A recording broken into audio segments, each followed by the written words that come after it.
నమస్తే. నోరు మంచిదైతే ఊరు మంచిదవుతుంది అని అంటారు. ఇది చాలా పాత సామెత. అంటే మన నోరు జాగ్రత్తగా మాట్లాడితే ఆ ఊర్లో వాళ్ళందరూ మనతో బాగుంటారు. మనం నోరు సరిగా లేకపోతే దూషణ భూషణలు చేసినా, హద్దులు మీరినా ఆ ఊర్లో వాళ్ళందరూ కలిసి మనకు శాస్తి చేస్తారు అనేది దాని అర్థం. అంటే ఏ రంగంలో ఉన్నా, అది ఉద్యోగ రంగం కానివ్వండి, వ్యాపార రంగం కానివ్వండి, ముఖ్యంగా రాజకీయ రంగంలో కానివ్వండి, ఎవరైనా సరే దూషణ భూషణలు తగ్గించి లాజికల్గా మాట్లాడితే వారిని గౌరవిస్తారు. లేదు హద్దులు మీరి మాట్లాడారనుకోండి, ఆ రోజుకి ఏదో బాగుండొచ్చు, కానీ తర్వాత అయినా సుదీర్ఘ కాలంలో అయినా సరే దానికి తప్పనిసరిగా మూల్యం చెల్లించక తప్పదు అనేది చరిత్ర చెబుతున్నటువంటి సత్యం. నేనో మీరో కాదు, అనుభవం ఉంటే ఎవరికైనా అర్థమవుతుంది. ఎందుకు ఈ విషయాలు నేను చెబుతున్నానంటే, ఈ మధ్యకాలంలో రాజకీయాల్లో కానీ మరొక చోట కానీ దూషణ భూషణలు పెరిగిపోయి హద్దులు దాటి మాట్లాడుతున్నారు. అది ఎవరైనా కావచ్చు, అది తెలుగుదేశం కావచ్చు, వైఎస్ఆర్సీపీ కావచ్చు, బీఆర్ఎస్ కావచ్చు, కాంగ్రెస్ పార్టీ కావచ్చు, బీజేపీ కావచ్చు. ఎవ్వరు హద్దు మీరి మాట్లాడినా అది చాలా ప్రమాదానికి దారి తీస్తుందనేది ఒక నిజమైనటువంటి విషయం. నేను ఎందుకు ఈ ప్రస్తావన చేస్తున్నానంటే, ఈ మధ్యకాలంలో ఒక retired IPS officer A B Venkateswararao garu చాలా హద్దులు మీరి మాట్లాడుతున్నారు. ఎంత ఘోరంగా మాట్లాడుతున్నారంటే సభ్య సమాజం తల దించుకునే విధంగా మాట్లాడుతున్నారు. ముఖ్యమంత్రి గారిని ఏం మాట్లాడారో ఒకసారి చూడండి.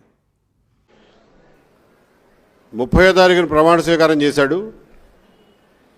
అదే రోజు రాత్రి వాడు ఇచ్చిన రెండో జీవో నా ట్రాన్స్ఫర్ చేశాడు, కానీ పోస్టింగ్ ఇవ్వడు. సో 8 నెలల పాటు పోస్టింగ్ లేదు, జీతం లేదు. సరే, బ్యాంకులో ఎంతో కొంత సేవింగ్స్ ఉంటాయి కాబట్టి నడిచిపోయింది. అప్పటికీ కూడా నేనేం కొట్లాడలా, నేనేమి ఎవరితోనూ పోట్లాడలా. జనవరి 6వ తారీఖున 2020 సంవత్సరం జనవరి 6వ తారీఖున, బాబు నాకు పోస్టింగ్ ఇవ్వండి, ఇవ్వకపోతే కనీసం జీతం అన్న ఇవ్వండి అని చెప్పి ఒక లెటర్ పెట్టా. ఒక పారాగ్రాఫ్తో 4 వాక్యాల్లో. ఏమి స్పందన లేదు. సరేలే, కొత్త సంవత్సరం పండుగలో ఉన్నారో, తర్వాత సంక్రాంతి గొడవల్లో ఉన్నారో అని ఒక 20 రోజులు ఆగి మళ్ళా 28వ తారీఖున మళ్ళీ ఒక రిమైండర్ పెట్టా. అంతవరకే, నేనేమి కొట్లాడలా ఎవరితోనూ. వారం రోజులు తిరగకుండా సస్పెన్షన్ ఆర్డర్ చేతిలో పెట్టారు. ఇది ఒక పక్కన నలుగుతూ ఉండగా, బయట రాజకీయ వాతావరణంలో చూసాం మనందరం. ఒక తుచ్చుడు, వాడు కుర్చీలో కూర్చునే కుర్చీ కాలి గోటికి కూడా సరిపోని తుచ్చుడు చీఫ్ మినిస్టర్ చైర్లో కూర్చున్న వదవ ఒక లేనిపోయిన నింద వేయడమే కాకుండా, నేను ఏ విలువల కోసమైతే కట్టుబడి 30 సంవత్సరాలు ఉద్యోగం చేశానో ఆ విలువలనే టార్గెట్ చేశాడు. ఇంత దారుణంగా మాట్లాడతారా? ముఖ్యమంత్రి సీట్లో కూర్చోవటం అంటే చిన్న విషయమా? ఎంత ప్రజాబలం ఉంటే ముఖ్యమంత్రి సీట్లో కూర్చుంటారు? ఆ ముఖ్యమంత్రి సీట్లో కూర్చున్న వారిని వెధవని, సన్నాసని, వాడని, వీడని మాట్లాడడం, that A IPS officer. IPS officer అంటే ఇది not a small issue. IPS officer అంటే ఎంతో కష్టపడి పైకొచ్చి ఐపీఎస్ చేసేటటువంటి అవకాశం భగవంతుడు మీకు ఇస్తాడు. మీరు 1959 బ్యాచ్కి చెందినటువంటి సీనియర్ మోస్ట్ ఐపీఎస్ ఆఫీసర్. మీరు అనేకమైన పదవులు నిర్వహించారు, బాధ్యతలు నిర్వహించారు. ముఖ్యంగా చంద్రబాబు నాయుడు గారు అధికారంలో ఉన్నటువంటి 5 సంవత్సరాలు 2014 నుంచి 2019 వరకు మీరు ఇంటెలిజెన్స్ చీఫ్గా పనిచేశారు. మీ ఇంటెలిజెన్స్ చీఫ్గా పనిచేసినప్పుడు మీ బిహేవియర్ ఏంటో మీకు అర్థం కాకపోవచ్చు. ఎవరినైనా అడిగి తెలుసుకోండి. మీ రూమ్లోకి ఎవరైనా వెళితే దట్టమైన పొగలు కమ్మి ఉంటాయి, సిగరెట్ స్మోకింగ్, కాలు మీద కాలేసి కూర్చుంటారు. మంత్రులైనా ఎమ్మెల్యేలైనా లెక్కలేనట్టుగా మాట్లాడారు. ఇది నేను చెప్పినటువంటి విషయం కాదు, నేను చూసినటువంటి విషయం కూడా కాదు. సాక్షాత్తు తెలుగుదేశానికి చెందినటువంటి శాసనసభ్యులే ఆ రోజున చెప్పుకున్నటువంటి అంశం. అంతేకాదు, 23 శాసనసభ్యులు వైఎస్ఆర్ కాంగ్రెస్ పార్టీ నుంచి చంద్రబాబు నాయుడు గారి పంచన చేరటానికి మీరు చాలా కీలక పాత్ర వహించినటువంటి వ్యక్తి. హద్దులు మీరి మీరు డ్యూటీ చేశారు. అంతేకాదు, అనేకమైనటువంటి స్కాముల్లో మీరు ఇరుక్కున్నారు. వీటన్నిటినీ చూసుకొని వైఎస్ఆర్ కాంగ్రెస్ పార్టీ అధికారంలోకి వచ్చిన తర్వాత మిమ్మల్ని సస్పెండ్ చేస్తే అదేదో దేశద్రోహమైనట్టు, అదేదో చెయ్యకూడని పని అయినట్టు చాలా ఘోరంగా మీరు మాట్లాడారు. తర్వాత మీరు కోర్టుకు వెళ్ళారు, కోర్టులో మీకు రిలీఫ్స్ వచ్చాయి, తర్వాత మీరు డ్యూటీలో జాయిన్ అయ్యారు, తర్వాత మీరు రిటైర్ అయిపోయారు. రిటైర్ అయిపోయిన తర్వాత మీ బిహేవియర్ ఏంటండి? మీరు మీ కుల సంఘం మీటింగ్కి వెళ్ళినప్పుడు మీరు ఎందుకు అలా మాట్లాడుతున్నారు అహంకారంతో? అవన్నీ మళ్ళీ వీడియోలు చేసి సర్క్యులేట్ చేస్తున్నారు. What you mean? ఒక ఐపీఎస్ ఆఫీసర్ ఈ రకంగా దారుణంగా మాట్లాడితే ఎక్కడికి వెళ్తారు సార్ మీరు ఈ సమాజంలో? మూల్యం చెల్లించరా? మూల్యం చెల్లించుకోకుండా తప్పుకోగలుగుతారా సుదీర్ఘకాలంలో అనే విషయాన్ని మీరు గుర్తుపెట్టుకోమని మనవి చేస్తున్నా. ఎస్, మిమ్మల్ని సస్పెండ్ చేశారు, మీరు చాలా బాధపడ్డారు. నేను అడుగుతా ఉన్నా, ఇవాళ మీ చంద్రబాబు నాయుడు గారి ప్రభుత్వం అధికారంలో ఉంది, మీ చంద్రబాబు నాయుడు గారు కూడా అధికారంలోకి వచ్చాడు, సీట్లో కూర్చున్నాడు. కూర్చున్న తర్వాత ఎంతమంది ఐపీఎస్ ఆఫీసర్ని సస్పెండ్ చేశారండి? మీలాగానే కష్టపడి పాస్ అయ్యి సర్వీస్ చేసినటువంటి వారిని. సీతారామ ఆంజనేయులు గారు, పిఎస్ఆర్ ఆంజనేయులు గారు ఈజ్ అన్ ఐపీఎస్ ఆఫీసర్. ఆయన్ని 1992 బ్యాచ్, మోస్ట్ సీనియర్ ఆఫీసర్. ఆయన అనేకమైనటువంటి పదవులు నిర్వహించాడు, బాధ్యతలు నిర్వహించాడు, సిన్సియర్గా చేశాడు. ఆయనంటే కొన్ని సందర్భాల్లో హడలెత్తించినటువంటి సందర్భాలు కూడా ఉన్నాయి. హడల్ మీన్స్ రౌడీలను హడలెత్తించినటువంటి ఐపీఎస్ ఆఫీసర్గా పేరు ప్రఖ్యాతులు గడించినటువంటి వ్యక్తి. అరవిందరావు గారి దగ్గర కూడా పనిచేశాడు ఆయన ఉమ్మడి రాష్ట్రంలో. నేను అడుగుతా ఉన్నా, జగన్మోహన్ రెడ్డి గారి దగ్గర మీలాగా ఇంటెలిజెన్స్ ఆఫీసర్గా పనిచేయటం తప్ప ఆయన్ని సీట్లో కూర్చోగానే మరి సస్పెండ్ చేశారు కదా మరి చంద్రబాబు నాయుడు గారు.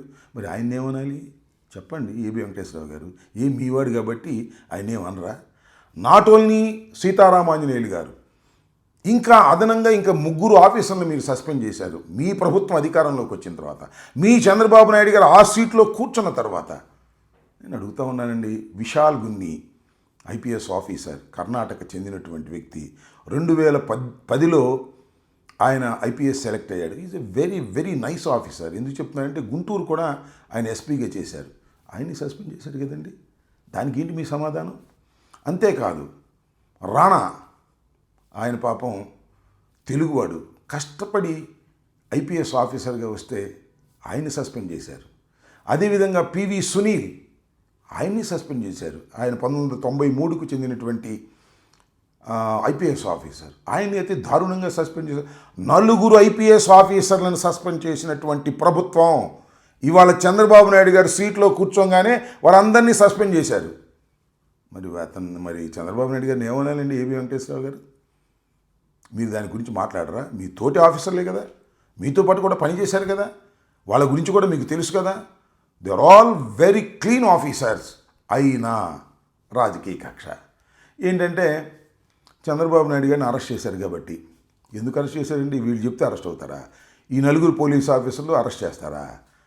అది ఒక చట్ట ప్రకారం జరిగినటువంటి అంశం. అరెస్ట్ చేశారు, లోపల పెట్టారు. 53 రోజుల తర్వాత బెయిల్ వచ్చింది. చాలాసార్లు బెయిల్ కోసం ప్రయత్నం చేసినా కోర్టు వారు బెయిల్ ఇవ్వలేదు. అంటే ప్రైమా ఫేసి కేసు ఉంది అని భావించి ఇవ్వలేదు.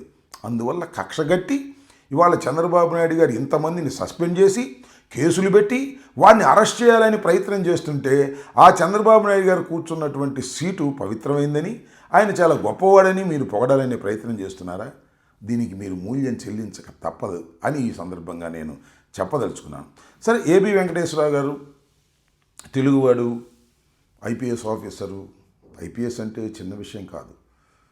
ఐఏఎస్, ఐపీఎస్ అంటే చాలా కష్టపడి తెలివితేటలు ఉంటేనే సెలెక్ట్ అవుతారు. ఊరికినే మామూలుగా పోస్టింగ్లు వచ్చేవి కావు. అలాంటి స్థాయిలో మీరు పనిచేసినటువంటి మీరు నోటికి హద్దు అదుపు లేకోకుండా మాట్లాడుతున్నారే. ఒక్కసారి నేను ఏబి వెంకటేశ్వరరావు గారికి చెప్పదలుచుకున్నాను, మీరు ఒక్కసారి మీరు మాట్లాడినటువంటి వీడియోలు తెప్పించుకొని చూడండి. మీకు కాస్త జ్ఞానం ఉంటే మీకే సిగ్గేస్తుంది. కాబట్టి నేను చాలా స్పష్టంగా చెప్పదలుచుకున్న అంశం ఏమిటంటే, ఎవ్వరు హద్దు మీరి మాట్లాడినా గుర్తుపెట్టుకోండి, యూ హ్యావ్ టు పే. మీరే కాదు, బిఆర్ నాయుడు గారు కూడా వాడు లోపలికి వెళ్ళిపోతాడు అని జగన్మోహన్ రెడ్డి గారిని గురించి మాట్లాడినటువంటి సందర్భం కూడా నేను చూసా. ఏందో వచ్చేది, ఎక్కడికి వచ్చేది, వాడి లైఫ్ లాంగ్ లోపలే ఉండాలి. మీరిద్దరూ మూల్యం చెల్లించక తప్పదు. ఎందుకంటే కుల అహంకారంతో మీరు మాట్లాడుతున్నారనేటువంటి భావన ఇవాళ రాష్ట్ర ప్రజల్లో కలుగుతుంది. కుల అహంకారం, అధికార మదంతో మీరు మాట్లాడే ప్రతి మాట లిఖించబడుతుంది, కౌంట్ కాబడుతుంది అనే విషయాన్ని తెలుసుకోవాలని, ముఖ్యంగా ఐపీఎస్ ఆఫీసర్గా పనిచేసినటువంటి ఏబి వెంకటేశ్వరరావు గారికి నేను కొద్దిగా, నాకన్నా చిన్నవారిలే, కొద్దిగా మందలించి చెప్తున్నా, ఒక్కసారి వెనక ముందు చూసుకోవాలని కూడా ఈ సందర్భంగా వారికి చిరు హెచ్చరిక చేస్తున్నాను. ధన్యవాదాలు. Stay aware, stay bold. Like, subscribe and follow at Ammati Rambabu Official for truth and clarity in today's politics.